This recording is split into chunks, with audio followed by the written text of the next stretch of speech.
اپنے دیکھنے اور سننے والوں کو خالد مصطفیٰ کا سلام۔ آئی ایم ایف کی رپورٹ کے مطابق پاکستانی معیشت پر غزہ تنازع، الیکشن سے پہلے سیاسی کشیدگی اور قرضوں کا بڑھتا ہوا بوجھ ہماری معیشت کے لیے خطرات بڑھتے جا رہے ہیں۔ یہ بات آئی ایم ایف نے اپنی رپورٹ میں کہی۔ انہوں نے مزید کہا کہ اگر حکومتی آمدن 94 خرب 15 ارب سے کم ہوئی تو مزید ٹیکسز لگائے جائیں گے۔ ٹیکسٹائل اور چمڑے کی اشیاء پر جی ایس ٹی 15% سے بڑھا کر 18% کر دی جائے گی۔ چینی پر 5% فیڈرل ایکسائز ڈیوٹی فی کلو کے حساب سے لاگو ہوگی۔ انہوں نے یہ بھی مطالبہ کیا کہ 15 فروری کو گیس کی قیمتیں مزید بڑھائی جائیں، اور پاکستانی حکام آئی ایم ایف کی یہ تمام شرائط ماننے کے لیے تیار ہو گئی ہیں۔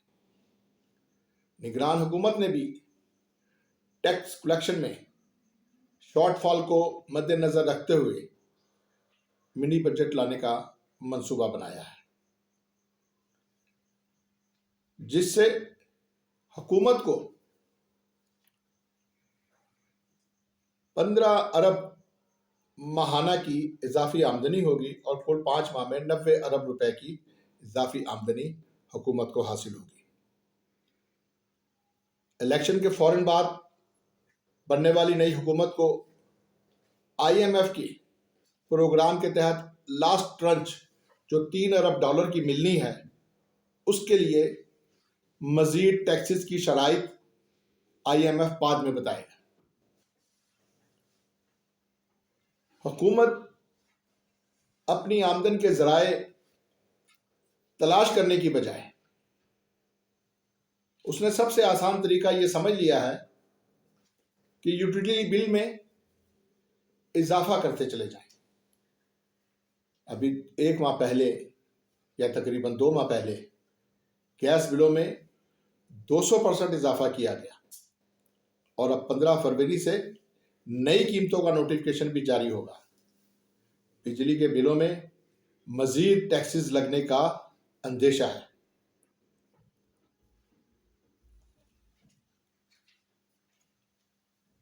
نگران حکومت کو چاہیے کہ وہ غریب عوام کو زندہ رہنے کا حق دے،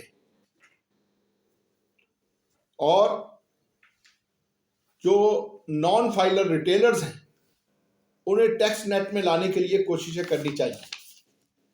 الیکشن کے بعد بننے والی حکومت کو بے پناہ مسائل سے دوچار ہونا پڑے گا۔ پاکستانی معیشت جو پہلے ہی ڈاواڈول ہے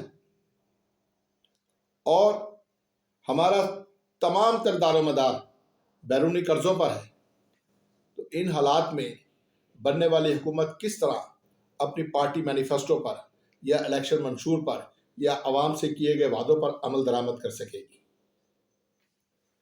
الیکشن سے پہلے ضروری ہے کہ ملک میں سیاسی استحکام لایا جائے، سیاسی پارٹیوں کے درمیان ہارمونی پیدا کی جائے۔ ایسے الیکشن کا کوئی فائدہ نہیں ہوگا کہ ایک سیاسی جماعت کو ٹارگٹ کر کے اس کے ہاتھ پاؤں باندھ کر الیکشن میں اتار دیا جائے۔ ایسے نتائج کو کون تسلیم کرے گا؟ سیاسی کشیدگی مزید بڑھے گی۔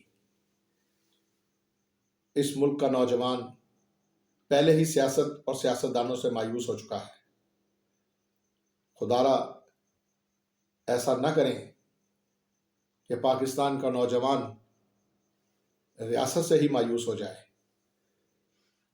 ہر ماہ ہزاروں نوجوان اس ملک سے ٹیک آف کر رہے ہیں، اور ہیومن کیپٹل بہت تیزی سے اس ملک سے باہر جا رہا ہے۔ آنے والے حالات کا سوچیے اور پاکستان کو معاشی استحکام اور سیاسی استحکام کے لیے کچھ مثبت فیصلے کیجیے۔ اپنا خیال رکھیے گا۔ اللہ حافظ۔